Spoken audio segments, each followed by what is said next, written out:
Everybody, welcome back to Wicked Good Sports. I'm Brian Marr, and let's talk about the Ravens because they finally defeated the Chiefs. Over the past few years, the Ravens and Chiefs have been two of the premier teams in the AFC.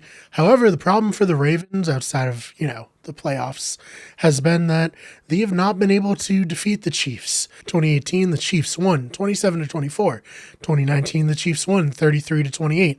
2020, it was even worse. It was 34-20. But then last night, finally, the Ravens were able to defeat the Chiefs 36-35. So probably the player that people are talking about the most, rightfully so, is Lamar Jackson. The Ravens are going to live or die based on how Lamar Jackson does this season. And last night, I have to say, I believe he played quite well. So he went 18-26 for 239 yards, 1 touchdown, 2 interceptions. But since he's Lamar Jackson, he added 107 yards on the ground in 16 carries and 2 more touchdowns. And most importantly, he picked up a crucial 4th and 1 with 1 minute left to ice the game and give the Ravens the much needed victory. As I alluded to before, there are always a lot of opinions surrounding Jackson. Personally, I think he's one of the most dynamic players in the league. He's always very fun to watch. He's improved year to year. Obviously, he won an MVP. Then last year, he won a playoff game, which some would say is more important than winning an MVP and losing the first playoff game.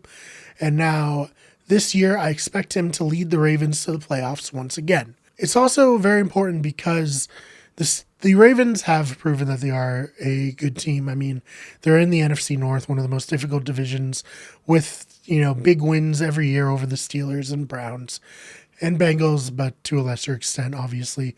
The other 3 teams are the 3 teams that are really competing for the NFC North title. It's going to be another tough year for them, so they're going to have to do whatever they can to get victories against good teams each and every week. They lost to the Raiders in overtime last week, which of course was quite unfortunate for them. But the Raiders do look like they're going to be a good team as they defeated the Steelers in their game. And I don't think that there's any shame in losing to the Raiders. I actually think that the Raiders, after the first 2 weeks, are looking to be one of the surprise teams in the NFL and in the AFC specifically. So getting a win against the Kansas City Chiefs, well, it was at home, was huge for the Ravens going forward. So I know a lot of people are going to be saying, where do we put Lamar Jackson? I mean, he won an MVP, but he's not a very great pocket passer.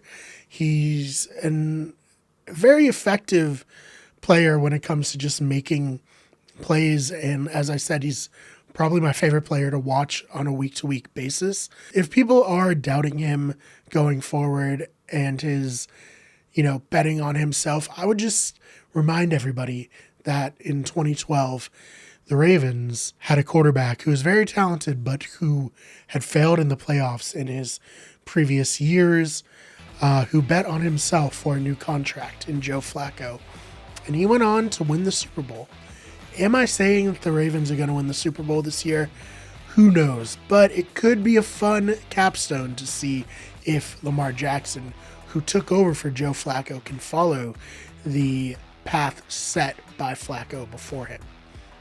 Regardless, this is huge. This is probably a big monkey off the back moment for that team, having lost to the Chiefs each of the last 3 years. And I think it was just a big momentum and moral victory on top of a regular victory going forward. So let me know your thoughts. Do you think the Chiefs are going to potentially have success in the playoffs? Do you think this is going to be their highlight of the season? Maybe after this, it's all downhill.